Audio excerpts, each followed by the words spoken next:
October মাসের 19 তারিখ India versus অস্ট্রেলিয়ার মধ্যে শুরু হবে অস্ট্রেলিয়ার ঘরের মাঠে 3 ম্যাচের ওয়ানডে সিরিজ। অস্ট্রেলিয়ার বিপক্ষে এই সিরিজে অনেক সিনিয়র প্লেয়ারকে না খেলাতেও পারে ভারতীয় ক্রিকেট বোর্ড বিসিসিআই বা টিম ম্যানেজমেন্ট। সম্পূর্ণ একটা নতুন দল খেলাতে পারে, কারণ সেপ্টেম্বর মাসের 9 তারিখ থেকে শুরু হচ্ছে এশিয়া কাপ 2025, শেষ হবে 28 সেপ্টেম্বর। আর এশিয়া কাপের রেস কাটতে না কাটতে আবার ঘরের মাঠে অক্টোবর মাসের 2 তারিখ থেকে শুরু হবে ওয়েস্ট ইন্ডিজের বিপক্ষে টেস্ট সিরিজ। আর এই টেস্ট সিরিজের পরে অক্টোবর মাসের 19 তারিখ অস্ট্রেলিয়ার বিরুদ্ধে ওয়ানডে সিরিজ। আর এই ওয়ানডে সিরিজে হয়তো টিম ইন্ডিয়ার অনেক সিনিয়র প্লেয়ারকে বিশ্রাম দিতে পারে ভারতীয় cricket board BCCI. Shubman Gill, Rishabh Pant, Jasprit Bumrah, Mohammed সিরাজকে হয়তো এই সিরিজে দেখা যাবে না। অন্যদিকে এই সিরিজে বিরাট কোহলি, রোহিত শর্মাদেরও দেখা যাবে কিনা তা নিয়ে সন্দেহ আছে। রোহিত শর্মা এই সিরিজে না খেললে হয়তো হার্দিক পান্ডিয়াকে ওডিআই দলের ক্যাপ্টেন নিযুক্ত করতে পারে ভারতীয় ক্রিকেট বোর্ড বিসিসিআই।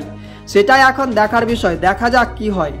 তো চলুন এক নজরে দেখে নেওয়া যাক আসন্ন ওডিআই সিরিজে অস্ট্রেলিয়ার বিরুদ্ধে ভারতের সম্ভাব্য squad. Number 1 Yashasvi Jaiswal, number 2 Sai Sudharsan, number 3 Shreyas Iyer, number 4 Sanju Samson, number 5 Riyan Parag, number 6 Dhruv Jurel, number 7 Ruturaj Gaikwad, number 8 Hardik Pandya, number 9 Axar Patel, number 10 Nitish Kumar Reddy, number 11 Mayank Yadav, number 12 Harshit Rana, number 13 Arshdeep Singh, number 14 Mukesh Kumar, number 15 Ravi Bishnoi.